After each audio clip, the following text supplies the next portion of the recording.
So welcome everybody to Happy Naked, the podcast. So this is Dee, the founder of Dee Health and Fitness and the author of the book Happy Naked. And I'm sure you already know that this is all about taboo conversations, naked truth, raw stories that will allow you to elevate your life, to have awesome sex life, good intimacy, relationships, good health, fitness, and overall well-being, right? It cannot get any better than that. So thank you. And today I have this wonderful human being. Thank you. And who's my guest today. He's Deepak. And he's going to share a lot of different things. And before that, I want to share a story. Because what happens is when we're talking about biohacking, for example, it is a very, very new term. And it never came to my mind anything about biohacking at all. However, there's one thing I can tell you. It is, I want my black hair to stay forever with me. So you better give me tip for that one, okay? I got some for you on that one. Yeah. So no gray hairs, and I'm telling them every day, you're not welcome in this head. I want you out. You serve your purpose right now, and then you're out. So I tell them, go ahead, get out. So I talk to my gray hairs. Hey, mindset's super important. So I talk to my gray hairs, and I tell them that they're not welcome in this head, and because they're only welcome if they're black. And so that is one for you. Okay. But the reality if I forget, remind me about that one after. Yeah, for sure. But the reality is, when we're looking at aging, what I'm finding personally across different cultures and generations, we have the expectation that aging, it is with pain, aches, lots of wrinkle, and you go to a senior's home, and eventually that's basically it. And then just wait for your death, basically. So it's, and it's very, very unfortunate because the reason why Deepak and I connect, it is because we know that it doesn't have to be that way. Not at all. Not at all. Like it's not a way. That's not the way to see your future. Like definitely not. And but then he's gonna share with us a lot of different things. But before that, welcome. Thank you for having here. me. Gratitude for having me. I appreciate it. And this is awesome. So tell us. First of all, how your passion for biohacking started? I have to go back to the beginning. Is that okay if I go back to the beginning? Go for it. Okay, so I'll be brief. I can get wordy sometimes. I'll try and keep it brief. Long story short, I was always that chubby kid growing up. I was always a little overweight, got teased, that sort of thing. From the I started playing in junior high. I started playing football. Mm-hmm. Thought it'd be help with confidence, trying to meet girls. That's when you're the chubby kid, like the girls don't want to talk to you, right? So in a 4-year period of playing high school football in high school, I put on 100 pounds. So wow. So being already the chubby kid, they sort of stick you on the line. You just be a big kid to block or tackle. And how tall were you? I'm a little bit under 6 feet. So oh wow. So wow. Yeah. So and they didn't really care. Like work out, train, mm-hmm. There's nothing about nutrition or nobody cares about that at that level, mm-hmm. that type of thing. So I put on 100 pounds and then I played a year sort of afterwards, mm-hmm. in university. And then, kind of my knees are bad and that sort of thing. So I just, okay, I'm not going there. I'm not making it to the pros, right? I get realization. So, just kind of go on with university and that sort of thing. So then I took a year off to work before I went to university.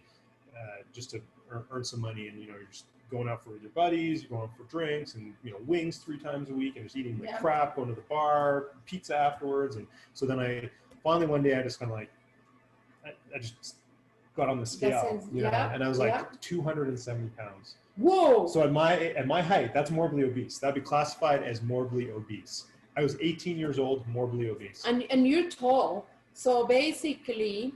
A lot of people cannot even probably see it. No, I was. I mean, it was obvious. I have broad shoulders, so I could carry some of it. Like people thought he's an athletic guy, but like no, I was just fat. I was obese. My face and and the whole thing. I didn't bring any pictures with me, but sometimes I took pictures. People don't believe me that I was so heavy. Anyway, long story short, so then I get into university and then me and my friends were really got into like powerlifting.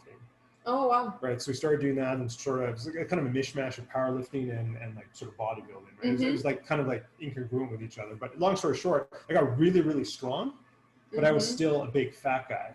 So I was still about 250 or so, really strong, big muscles, huge arms. My chest, was like way big, but I was still had a big gut. Wow. Type of thing. And then eventually I graduate and I get a job, and I'm an accountant by profession. So you're sitting in the office and on the computer typing all day. There's pop and juice and there's donuts all the time. People have treats on their desk. Like there's no endless junk food all around. So then it got into my head. I was like, wow, I really need to do something. So and I met my which is now my wife. We worked at the same place, so we started dating and that sort of thing. So then I thought starving, and I tried every diet out there. I've tried every diet out there. I've been vegan and like the whole deal. I've tried everything over the years. You name it, I've probably tried it. So what came to me was just like, oh well, you just need to burn more calories, right? It's all calories in, calories out. So starve yourself and exercise too much. So bought an elliptical trainer, which it was actually a good investment because I still have it to this day, like 20 years later. So quality matters. Buy what you can afford for sure when it comes to anything. But so and my weight kind of up and down, and fluctuate. Kind of lean up in the summer, put it all back in the winter. And then me and my wife, we're together for a while, and we said, okay, we're gonna get married. So we're gonna have a destination wedding. So we're like, okay, let's look good for our photos. Let's slim up. Of course, always a wedding. Yeah. So basically, for the 6 months leading up to our wedding, both of us essentially overtrained and really restricted the calories. Just dumb things. Like now that I know that I've educated, it's kind of just dumb things. But everybody makes those mistakes. Oh, that you for sure. Every single thing that you just said, everybody. Yeah, because that's what you're told. Even when I was reading the muscle magazines, it's all a bunch of BS in my opinion. Now it depends what your goals are, I suppose. But anyway, so we lost weight. We lost about 20 pounds each. So hey, we're looking fantastic. We got our photos. We have a great wedding and everything. Right now, when I look at our wedding photos, I was like, God damn, I was still so fat. Yes. I was still so fat in our wedding photos, right? But anyway, so I'm going to fast forward the story. So then I really get into running, so starting like 5Ks, 10Ks, half marathons, training for a marathon. I'm just pounding the pavement, right? And with that sort of accounting type of desk job, I could really get my, the kids are starting to come on. Our first daughter was born.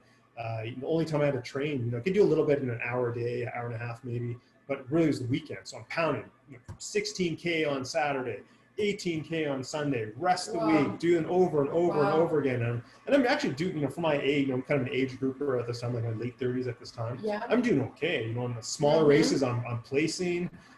Bigger races, I'm still top 10% for my, my age category. So I'm doing good, and weight's coming down. But I was like, we call it skinny fat, right? We all know that term, skinny fat. So arms got really lean, legs got really lean, but I still have this tire around my stomach, right? So stubborn freaking fat. Yeah. So I end up. So one day I'm doing this crazy amount of training, and I had done the Calgary half marathon the year before, and pretty good time. But I was like, I want to kill it. I'm gonna crush that goal, right? So I'm working harder and harder and harder leading up to this race, and I bend over to pick up some, like not even 5 pounds, and I stand up. My legs are all sore, my knees are all inflamed because I've been training sore. So I totally just bend over at the waist, stand up, like not even 5 pounds. Just feel something in my back. So I'll fast forward. Long story short, back is terrible.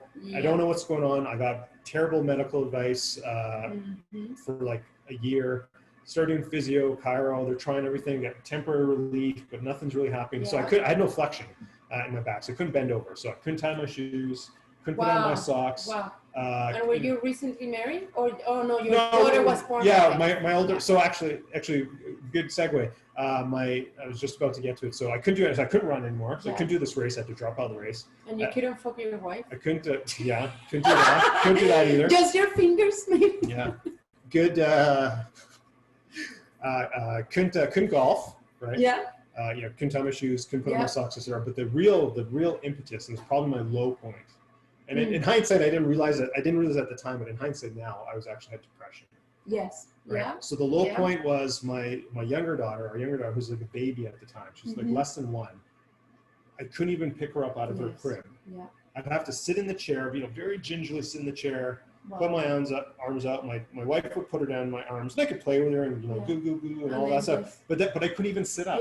Yeah, just hand it over to your wife. And I couldn't even like barely do this. Whoa. Like my wife would have to pick her up. So like an 8 or 9 pound, maybe 10 pound baby, I couldn't even get out of a chair holding 10 pounds. Wow. So that was my low point. So I'm getting all into this. So even before this happened, I was really into like performance, right? Like how to get better as a runner. Yeah. I started to make the smallest nutrition changes, just this. And then pounds were slowly kind of come up. But again, I was skinny fat, right?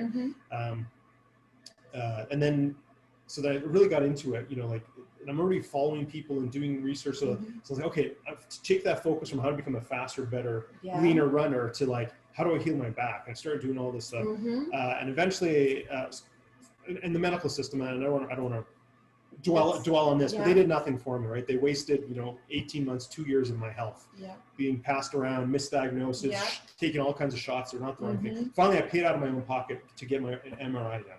I'm not going to wait in line forever. So I'll pay out of my own pocket. You call them up. When you pay out of your pocket, because like forget the line, you can come tomorrow. Yes. Okay, I'll be there tomorrow. So I get properly diagnosed. So I have degenerative disc disease in my back, in my L4, L5, L5, S1. So small back or low back for people who might not know that. So now that I have a proper diagnosis, go to my team of, I was working with 2 physiotherapists and a chiropractor, and they're like, okay, great. But at this point, you already know, what you're treating, which is the other thing, right? Yes, other things, right? So, okay, that's great, we know, but we can't do anything more for. All you can do is you can not get any worse. Keep up, strengthen the muscles in your back and misalignments, that sort of thing. But you can't do anything for that, which is true. You can't resolve it. You can just stop it. You can get it back. But that got me thinking. So I started doing all this research, and I come up with PRP, platelet-rich plasma treatments. Right? So I'm looking around. Yeah, we don't do this. I go to my naturopath. I've been working for a while because I also have an autoimmune condition, which I'm kind of totally ignoring here. And I was working with her for a while, and that sort of thing, getting healthier and not getting sick all the time. I used to get sick like 3-4 times a year, like clockwork.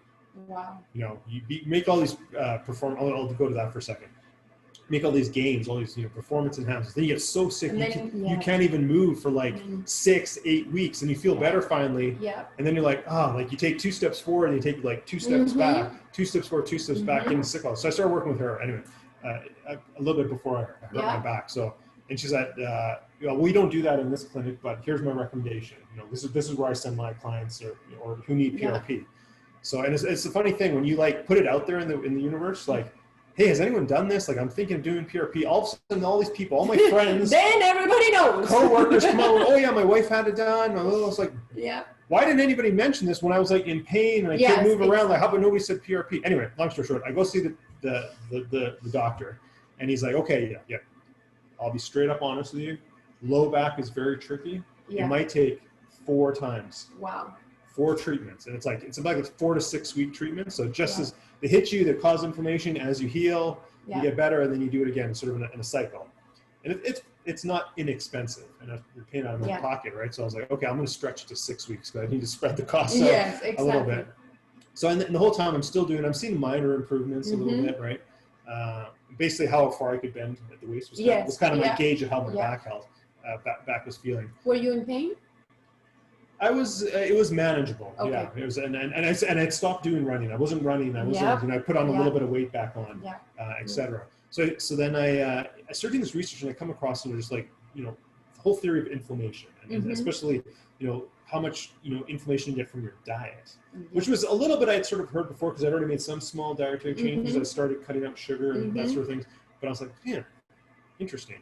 So I go to the next appointment, and he's prepping for me, and I said, hey, like, remember, I'm an accountant. I'm not a scientist, although I've honed those skills since. But at the time, I said, am I understanding the literature properly? Like, does this make sense that, if I am in a low inflammatory position or have low inflammation, this procedure should work better?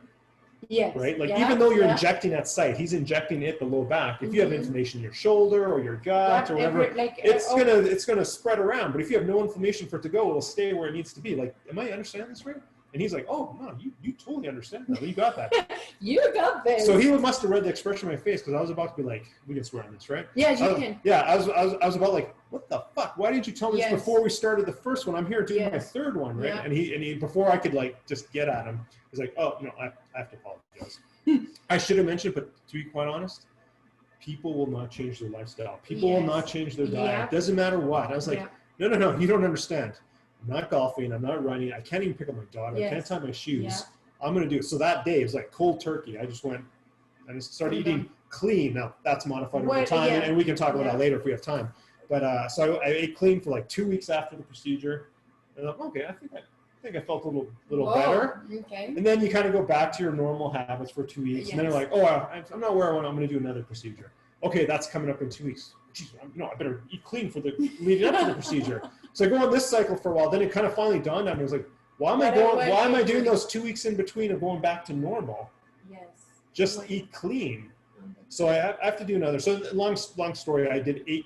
He thought it would take 4. I did 8. Wow. So it was every 6 weeks. It was a little bit of a long period. But once I started eating clean per se, I didn't even realize it. Like I was recovering better. I had better flexibility. Yeah. Even the procedure itself caused inflammation. You have to take it easy for like a couple of days. But I was like, the next day I was like able to do like light activity and stuff. So I was like recovering from the procedure, faster. Wow. But the real impetus, this is the crazy thing. So always struggling with my weight, right? Always being the chubby kid. I was never one to really get on the scale per se. Yeah. Like, I'm not on the scale every day. Like, oh, I'm up half a gram, whatever, right? Sometimes as life goes, we've all been there. You get behind on the laundry. We got 2 little kids at home. We're both working.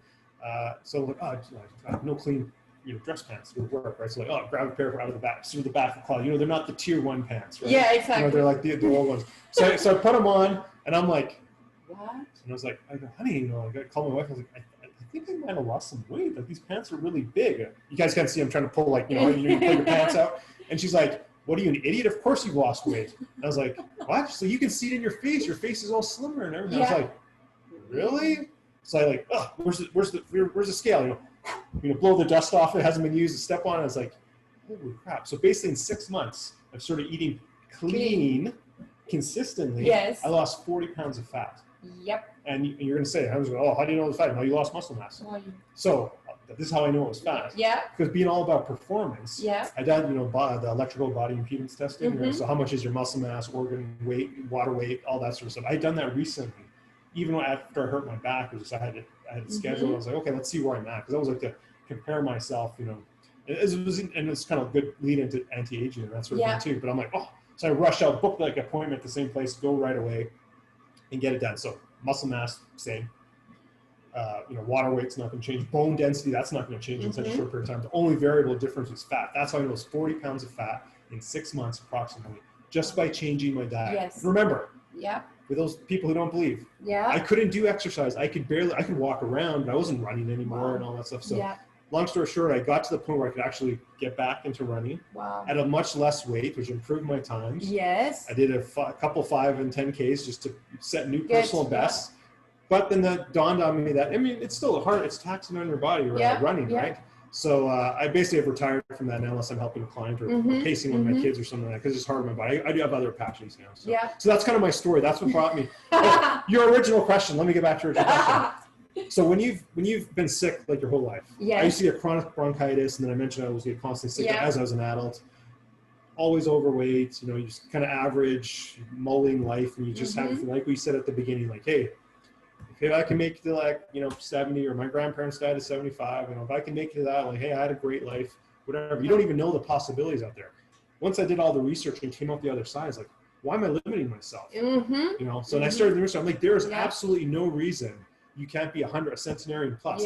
And like Dee said earlier, not in a home, not in a wheelchair, not drooling, functioning mind, functioning body, living in my own home, the home I have in life. We live in our dream home, everything. That's where I'm going for, a centenarian plus. Now, I've even had people say, and maybe we'll get to this, people are like, 150, 180. Yeah. And people say, why are you limiting yourself to just 100 plus? I was like, well, I'm realistic. Not because I feel I had, nearly 40 years worth of damage.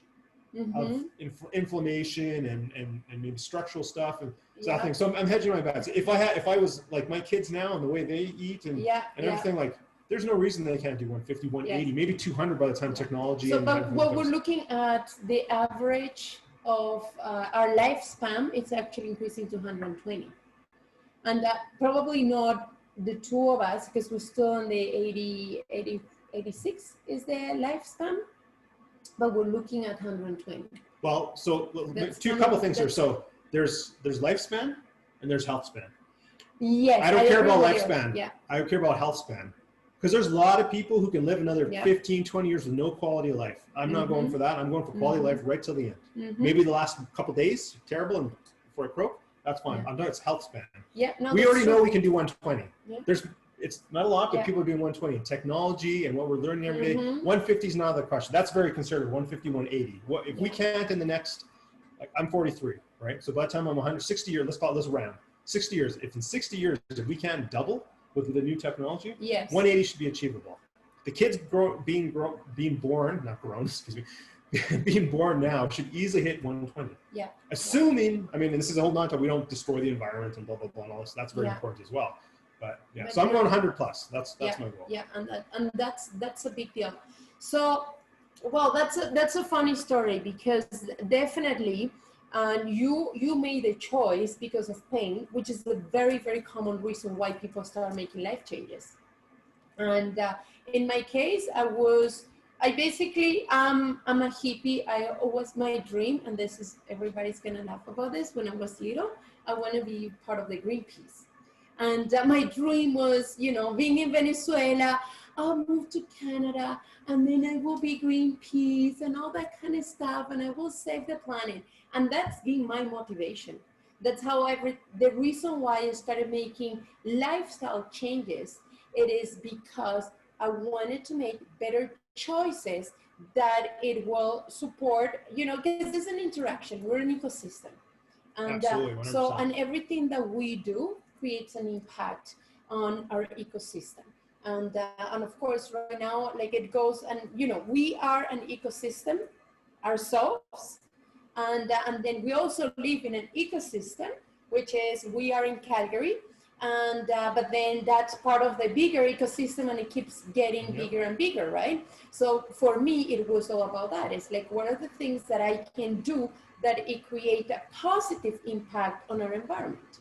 And at that point, nobody was talking about global warming or anything like that. We're talking about me being in Venezuela, okay? And and I was little.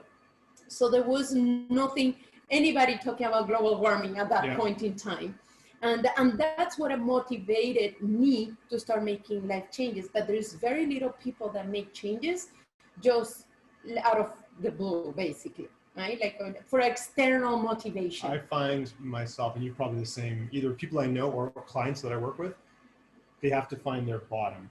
Yes. Or their purpose or their why. You can call it whatever you want. But you have to find what that is. For me, it was, I can't pick up my daughter. Yeah. My life sucks. That was my bottom. Yeah. And now you can use whatever terminology you want, but now my purpose is to like help people who've reached that point, however they got there, to get out of it and show them what's possible now. Yeah. So that's what I would do. So how do you do it? So so I work with people. So I'm a health, performance, and longevity coach. So I help people see the possibilities of what's out there. And now everyone's going to be different, right? So it's very customizable. It's a very high touch, one-on-one coaching I provide. But basically and I've done various things, and as I'm evolved in my career, but now basically I work with I have a new masterclass that's coming on. It's called Creating Your Own your personal blue zone. So people might have heard of the blue zones, right? These pockets in the world where people have a most centenarians in the world. Yeah. Now, it's unfortunate because of some of the things we might get to and what Dee just said about pollution and all that. Even these blue zones are kind of eroding and decaying now. But I figure if you have the knowledge and you have the will, there's no reason you can't build this little personal blue zone for yourself or your family or your little circle of friends. So that's what I help people do with sort of 7 factors that I help people work with. Nutrition is one, movement is one, mindset, motivation is one, and one I think we're going to focus on mostly is biohacking. So that's number 7. That's all the cool, fun, all the cool techie stuff. But I want to make the caveat: you got to get the foundations in place. Yes. You can't have a shitty diet and then try and like biohack your way out of it. Like you got to have the bases covered, and then you can. That's where the life extension, the really cool stuff happens. You layer it on top of the basics. Yeah. But we definitely need to look at the foundation. So what is the foundation for you, for somebody that it is?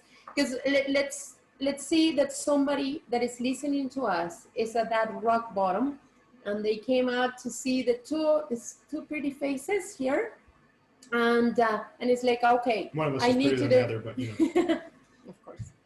what I always say, Venezuelans are the most beautiful women in the world, okay? And I'm sure you would say my wife is, okay. And your daughters. Yeah. Yeah. But anyway, so basically there has to be like somebody's listening to us right now. It's on that place that probably they don't know that they're rock bottom right now. But life is quite miserable.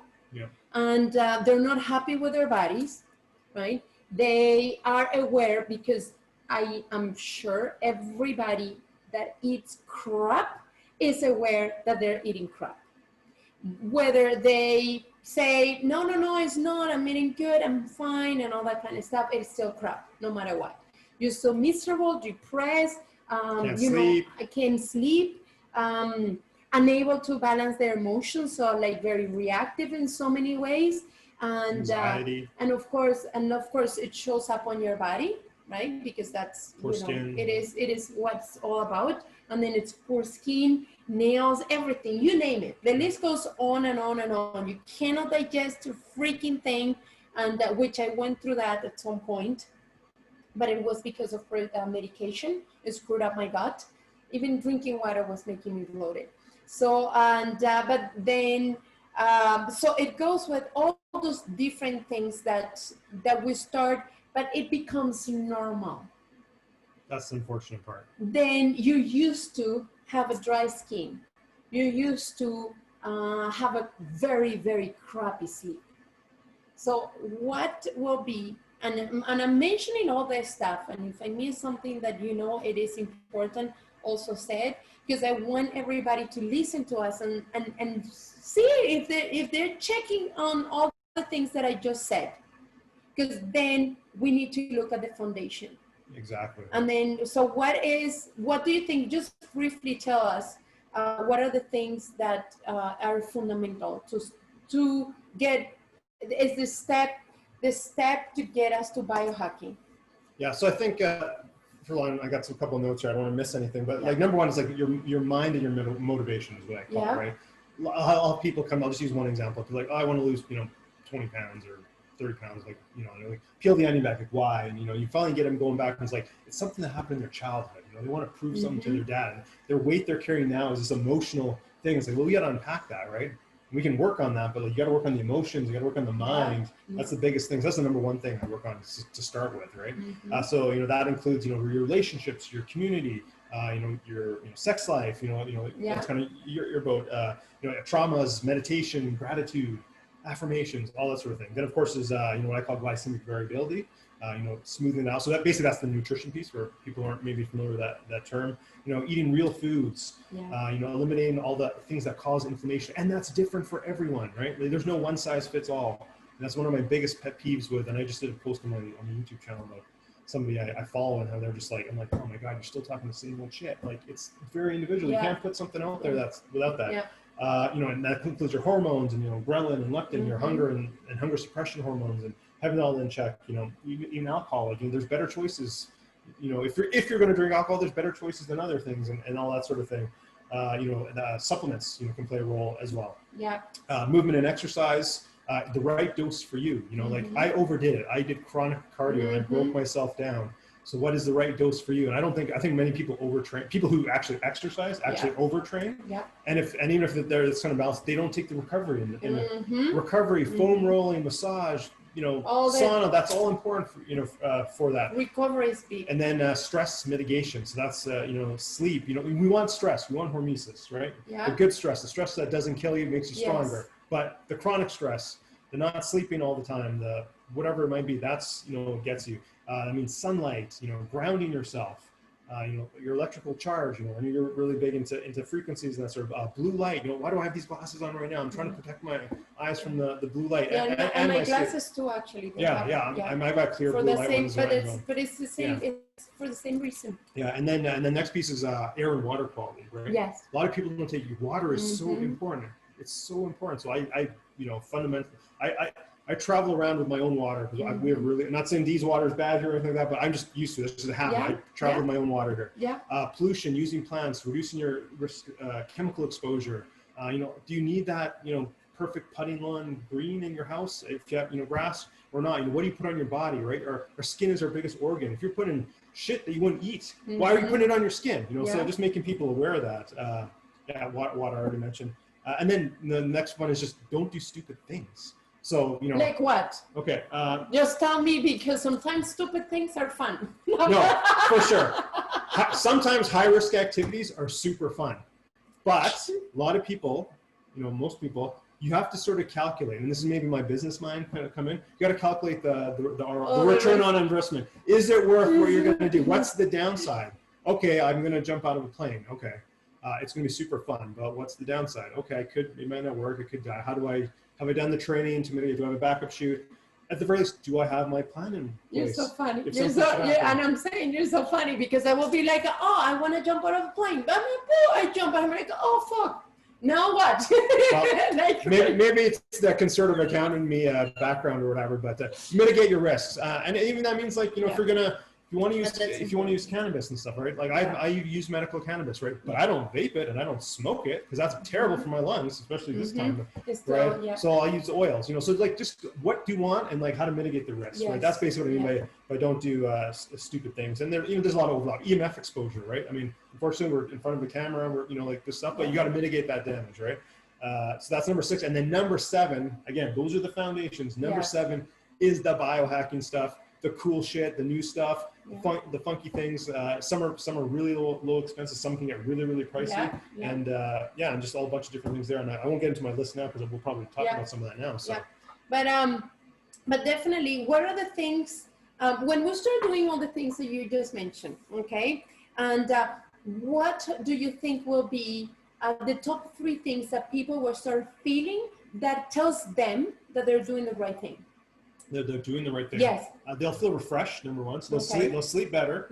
There's so many layers. Everything affects each other, right? Like, you know, so you can't just do one thing and like solve everything. You kind of have to layer things. But they'll feel refreshed. They'll have a good sleep, right?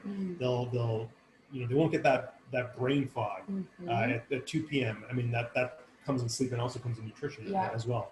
You know, they'll start to see inflammation go down. Like a lot of times people, you know, they'll, you know, and I find this maybe more so with women, you know, that they get that little bloat after they eat something, or that afternoon bloat, or that, like, it's like, oh, I'm up 5 pounds today, or I'm up 2 pounds today. Like, what happened? I ate so good. It's like, that's inflammation. That's not your calories you ate. Or you need to poop. Oh, that could be too. Well, that's another thing. I wouldn't say it's top 3, but your health, what your poop looks like, is also important, right? Like I you know, when I would talk to my clients, you know, when they fill out their log, it's like, how are your bowel movements? Because that's important. That is your health. That is your health. I'm maybe not top 3, but like, it's something I look at, right, with my clients. So, you know, so, you know, you're going to sleep better. You're going to, you know, just feel better, have more energy. I think that's a big one. Just energy, like I have a little extra, and your skin's going to start clearing up. That's, I think, the you know, and pretty soon, you know, like for me, weight loss was a byproduct. Like, welcome weight loss for somebody who struggled all their whole life. But I was trying to heal my back. That was a welcome byproduct. Even with clients who come to me like, I want to lose weight, it's usually some other issue anyway. We'll work on that, and weight loss will be a byproduct. Always weight. And also gaining weight is also a byproduct. Oh, absolutely. Because it's both ways. Because when we're doing the wrong things, you know, people gain weight.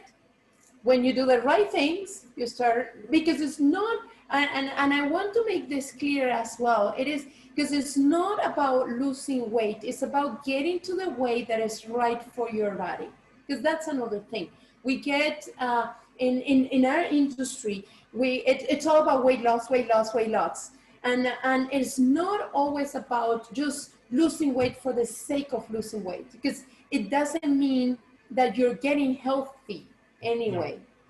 And it's not always about the number on the scale. It is about a lot of things on how you feel, right? Like it's not getting about sick. It is about muscle mass, and start looking at all these different aspects, so that will allow you to see overall, as a whole human being that you are, and you know, a whole ecosystem, how things are improving for you. And it's not only in all this different in one area. I want to mention one thing, because you said something that triggered a memory. So I mentioned earlier, you know, in 4-year period when I started playing football, I put on 100 pounds. So I know exactly, I had to make weight because I was too heavy when I started playing. I had to actually lose a couple pounds to just make weight at the beginning of the year. Back in those days, they had those kind of limits. So I know exactly how much I weighed at that time before I started playing and started getting all this weight. Now, fast forward, so many years, and my body, my equilibrium is that same weight. So my body composition has changed, but that's the weight I'm carrying is what my body is supposed to. So it's the right weight for me, plus or minus a couple of pounds. Right? Definitely, and that's a big deal. So so you guys are doing all the right things, okay, and start doing one little thing at a time. And he mentioned something that is really, really important, which is consistency. Consistency is key, because it wasn't an overnight thing. It took him, well, your own story is about you were doing things for 2 weeks and then you were back to normal, right? And then doing that, but then eventually was like, what the heck am I doing, right? So at the end of the day, one of the keys, aside from changing all the different things when it comes to diet, movement, all those, stress, it's also about consistency. Absolutely. And even in my personal experience, I fall in that trap of expecting quick results in a short period of time. I fall into the trap because I didn't know any better other than whatever you get on YouTube or Facebook or all these different ads that you get where you're supposed to get a 6-pack in 30 days. Or this nice, butt in 30 days and all you do is just glute workouts. And but the reality to me and to everybody I work with is not about the quick fix. It is consistency, right? It's that one thing that works for you, and then you just stick to it. And then you just keep doing it, and then you add something else. Yeah, exactly. Right? And that's what I work on with my clients. Is do a couple minor things and maybe some different areas. Let's do that, and then that's simple. I got this. Okay, let's do one more thing. And become a habit. Exactly. By the time they become a habit, you don't even have to think about it, right? It is just part of it. So if there is something that you're gonna get out of this today, is please take away consistency. That's a great tip. That is the one thing right now before we get into biohacking. So keep that one in mind, and one little bit at a time. And consistency is key in this journey to get 200 plus healthy, strong, useful, because I think it's about being useful to the community, to your family. And that is a big deal, because another thing about getting older and what kills a lot of elders is the fact that they don't feel useful anymore. Yeah, right? Absolutely. So there's so much wisdom that we're not tapping. Totally, and that's the thing, right? So let's get into biohacking right now. Sure. And what will be the things? So what that means for people that have never heard that? So before? Biohacking, essentially, there's some different definitions, but essentially, it's taking charge of your own biology for the better. So it's not about living longer. It's about optimizing your own biology and taking charge of it, whether using technology or not. Yeah. Is kind of a loose term. Is what biohacking means. So it could be, it's a vast gamut, like many things, a very broad spectrum. It could just be, eating more. It's funny that we have to call things like, ancient wisdom or ancestral or something like, that just should be how things are. But so it could be anything from just, eating kind of more ancestral, how our grandparents or our great grandparents ate, all the way to like, getting things implanted in your body and that sort of thing, linking things into your skull, and it's a whole gamut in there. And I play somewhere in the middle there. I do some techie stuff, and I would do more, resources being available, and then I do some just very simple things that don't even cost a ton. But maybe a good place is just my daily, what I consider my biohacking. Yeah, go for it. it. And then we can and go for it. Share with us. So we were talking about glasses, right? So I wear blue light block glasses all the time, and depending on the time of day or setting, etc., the gradient changes. So I got the yellow ones on now. Late at night, I'll have the red ones on. So that changes. Every day, or nearly every day that I'm at home, I have a full spectrum infrared sauna. So, sweating, number one, great detox, get heavy metals out, etc. Build the heat shock proteins so you become more resilient. So that's something I do every day. I meditate in there, so that's Yeah. that's not a biohack. So it's a combo. That's ancient wisdom by trying to stack things for time. One thing I'm playing around with, I guess it's not quite a year yet, is blood flow restrictor training. So for just maybe those who don't know, basically I put these bands on my arms and legs like super tight, so that I restrict. I'm not cutting off. I'm not turning blue or purple, but I'm restricting the blood flow so the lactic acid builds up.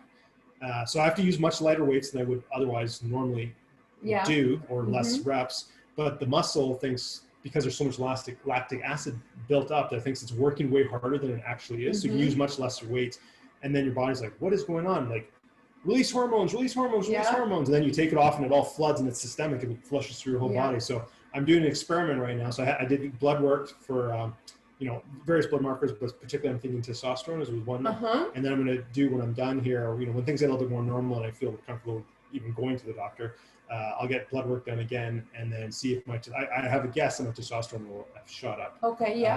From that. So that's one thing. What else do I do here? Well, I'll get supplements later. Oh, oil. Something that's relatively new. I do oil pulling. So something I picked up. With coconut? I use coconut oil. Yeah. So I'll make a little, I use those little molds, like chocolate molds. I'll mix some essential oils with the coconut oil, melt it, add essential oils, and like refreeze it. Then in the morning, get the coffee going, and then when I go to the bathroom, I'll just pop it in, chew it, and swish it around for oral health. Yes. Not and that's another one. Very antibacterial, but not killing all the bacteria that you want. That's the problem with scope and some of those things. Is like, sure, they kill the bacteria in your mouth. They also kill the bacteria in your gut, which we don't want. And then what else? Oh, one thing I'm playing around with is hydrogen-rich water. So I have these tablets that I'll pop in a glass of water. It's coated in magnesium, so you get a little extra magnesium too.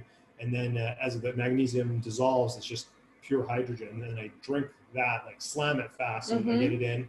And then the theory being that we have, oxidative reaction species floating around your body, or oxidative stress. The hydrogen bonds to that. The extra hydrogen, just the H's, bond to it, and your body just makes water. So you get a way to get rid of that. So those are the things that potentially could cause cancer or something like that. So I'm playing around with that. NMN, which is NAD is a molecule in our body that we naturally produce. When you hit about 35, 40, right in my age range, it starts to just really fall off. 50, 60, it just falls off the cliff. They're thinking now, the science is, that is really, when you get older, people are like, I don't have the energy, I feel so. It's because your body is not making the NAD. The NAD feeds your mitochondria to create ATP, and ATP is your energy, right? So that your body needs the NAD. So people are starting to play around and take NAD. Now, NAD in its pure form is very, very expensive. So NMN is a precursor that you can take, your body will convert it to NAD. It's also not inexpensive, but I'm playing around with that. But it also needs a sirtuin activator, so resveratrol or like blueberry powder or something. So I'm using resveratrol, excuse me, and a stack together, two of those at the same time. And then what else? And then I take a ton of supplements. Not only for my, I've mentioned I had an autoimmune condition. I want to keep that in check. Certainly what's going on now, cold and flu season, I'm trying to boost that up. My kids are boosting it up. And then, just things that, that's what I'm looking for. Once take off the edge off the stress, adaptogens, that's what we're looking for. So like ashwagandha, I'll drink a lot of, we got some, was it reishi tea? Yeah, so I take a lot of mushrooms and that sort of thing. And then just recently, I haven't actually taken it yet, but I've a client who's also very into the biohacking. That's kind of why she came to me. She wanted to really focus on that. And we're working on the foundations as well. We're on that. So she's got me some psilocybin and that sort of thing. So I haven't played around with that yet. I'm trying to find the right time, just in case I have an adverse reaction like that. It's got to be the right set and setting, right? I'm reading actually a book about psychedelics, and they all talk about the setting and all that stuff. So and then I have a friend who also, if I want to try, can give me microdose LSD. So, but I haven't done that yet. And then the other thing too, from I guess, not really biohacking, it's more like ancestral. As I alluded to earlier, don't put the shit on your skin, right? So I either make my own like skincare products, or, and this is surprising, most people don't believe this, when you get the junk out of it, the heavy metals, the whatever, all the inflammatory oils, the things that don't work for you, and again, it's going to be individualized to people. Your skin doesn't break out. You don't need the acne medicine. You don't even need aftershave, because you don't get an aftershave burn, right? So I hardly use any products, and the ones I do, I make myself. Yeah. you know, Yeah. and a lot of people over soap and over shampoo Yeah. and No. minimal. I do No. minimal things. So Yeah. I don't know if that's really biohacking, but that's what I'm. But it's part of the foundation, It because is. it's about eliminating all the chemicals that are not serving your body anymore. Exactly. And do not, because I went through the same. I went through the same process myself, and where I started eliminating a lot of things first, right? Yeah. Because I knew like perfume wasn't good for the environment and stuff like that, and the sprays, and that's basically how I started getting myself into doing all these different things, right? Without knowing what I know today. Because again, remember, I was doing it for a different purpose. And but honestly, I was basically eliminating all these chemicals, and that were like somehow, I'm sure in the future it will basically disrupt all my hormones, right? But who knows how much damage it did, because I didn't feel or see anything, but it still does something. And I want you guys to know this as well, because you don't see anything happening, it doesn't mean that it's not affecting you, because that's the other aspect of it. Yeah, that right? kind of goes to my point. I said earlier why I've only, I'm not limiting myself to just making just over 100, but I'm being realistic because I don't know how much damage I did earlier in my life. Yeah. Yeah, a couple other things that just came to mind. So I have a few different headsets and stuff for like meditate. Like I have a Muse headset. I'm just trying to get more in a deeper flow. I have the HeartMath device, really focusing on my HRV and that sort of thing. I mentioned the sauna, that's thing, but I also have just the same red lights that I'll just use on areas like my ankle. I tend to sometimes, if I'm wearing boots in the winter or something, I usually wear minimalist shoes. So when I wear something with a heel, it kind of messes up my Achilles. So I'll just put a red light on that spot for a while. I'll have a TENS machine. That's more for my back injury days. Or if like something's a little sore, I'll just put electrodes on and do electrostim. Something that's relatively new for me, kind of goes to the EMF and like the radiation and stuff. Although many uses I have just bought, just had for a couple weeks now, so it's relatively new. A PEMF device, so pulsed electromagnetic field to counterbalance the EMF, but also thus far I've used it on my knee was a bit sore. I tweaked my knee. I put that on for 2 days straight, got rid of the knee pain. I'm playing around with actually putting it on my head for delta wave sleep before bed. I've only done one, so too early to make a comment there. But it's 30 different settings for depending on your person. So I'm playing around with that. And then my next big ticket purchase, and I don't want to sound like pompous guy who spend money on it because everyone's going to have their different budgets and whatever. But the next thing I want to get, big ticket item I want to get is actually in-home hyperbaric oxygen units to sit in there, probably meditate and just really saturate my cells with oxygen. Again, hopefully theory being prevent cancer and other diseases. And that sort of thing. There is, do you know, there's a lady here in Calgary, and she has an ozone machine, and it's really good. Like that ozone treatments are life-changing.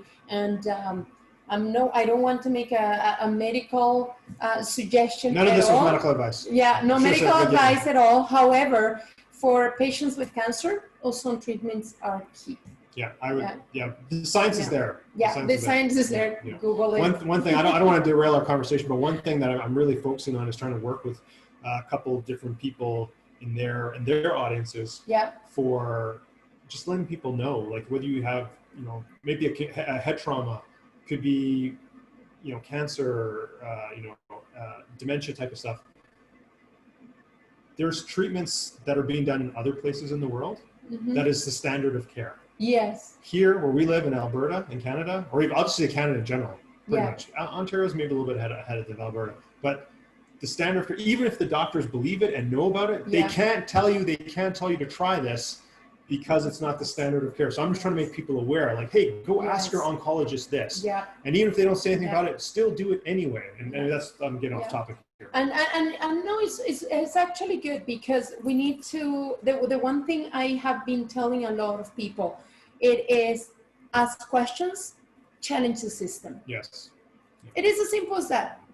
And sometimes asking questions is about also understanding, asking good questions. Okay, asking good questions, ask questions out of curiosity, and challenge the system. If you get to do those two things, is definitely going to help you. Then you're going to get more information that you normally would get. Yeah, there's a funny story here. So I've had two GPs fire me because they couldn't handle their authority being challenged. Yes. Once I educated myself. And then one of these was the people who misdiagnosed me multiple times and wasted 18 months of my health. But once I got my health back and started challenging, they basically didn't want to see me anymore. So fine, I found a new doctor. Yeah. But no, it's doesn't matter what anybody says. Doesn't matter if it's your spouse, your mother, your best friend. Nobody gives a shit more about your health than you. Okay? You have to be your own advocate. I think that's what Dee was going with that. Right? You have to understand. You have to do your own research, ask the right questions, be your own health advocate. Yeah, definitely. So I guess that's just final advice. That's a good. That kind of sounded like a final thing. Yeah. That sounds good. That sounds for sure. good. So yeah, no, definitely. So thank you very much. And it's you know, as I said, there's so many things that for sure you can get out of this, and it is about aging healthy and strong and being useful for the community, and having a purpose. When you basically are in good health, then you can continue living on purpose. You can continue your mission, and until the day that probably I may sound crazy, but maybe you can go to a different world, or because so I think we all are. And going to the next level, to the next dimension, anything, whatever it is, but you definitely need to work on yourself first. There's no freaking way you can get to that fifth dimension or any other dimension or different world or anything if you don't work on yourself first, right? I was going to say, perfect analogy. You always hear, nobody's flying right now, but put your oxygen mask on first before you help somebody else. I'll say this maybe more towards the women, because they tend to I'm going to take care of everyone. They never take care of themselves. You have to put your oxygen mask on first so you can help your family, your friends, etc. And then just about the helping the next generation, being useful, purposeful. Again, I'm actively looking forward to meeting my great grandkids and being a resource. And great grandpappy, how was it in 2020? We heard about this COVID thing. It's hey, let me tell you about that, or whatever, right? I'm planning to be around to see none of my grandkids. That's aiming too low. My great grandkids, in health, full mind, the whole deal. Yeah, definitely. And I'm coming from a very, I grew up with my great grandma. I grew up with my great grandma, my grandmom, and my kids have a great grandmom now. Right? It is. That's rare now. It is. Awesome. It is That's definitely awesome. very rare. I'm also I'm coming from a very young family, because that's the other aspect of things, right? I'm the opposite. We come from an older family. Yeah, we have kids later. Yeah, I'm coming from and I think that's probably a topic for another day. But definitely. So take care of yourself, and please, where people can find you? Sure. So I think the best was, like I mentioned, I have this masterclass. It's just coming out, so I won't give you the link for that now, but you can find me at my website, Deepak Saini Health, my first name, my last name, health.com. You can basically that combination. You can find me on Twitter and Facebook and LinkedIn and all that sort of stuff. And maybe Dee will put it in the link. Yes, I will put it in the description anyway. Okay, so please remember to follow me on Instagram and Facebook as well under Dee Mago Happy Naked. You can find me under Happy Naked on Facebook, and also you can look under Naked Fit in Facebook as well, and you can go to www.nakedfit.online/home, and you can find a lot of information as well of what is happening with me in my world as well. But stay tuned, there is a lot of cool stuff happening, and I'm sure I'm gonna bring Deepak again, and we might be talking about other things, because we're always doing something. Nothing stays. There are changes. There's constant change. I probably will have some new crazy experiments I'm working on myself, personal experiments. Yeah, and it's always like that, right? So you don't want to feel stagnant. Is that the word? You don't want to feel stagnant. You want to be growing. Exactly. If you're not growing, you're dying. Exactly. So keep that in mind. So there's so many tips that you can get from this interview today. Well, I want to give you gratitude for having me on. So thank you very much. Thank you. So it was such a pleasure.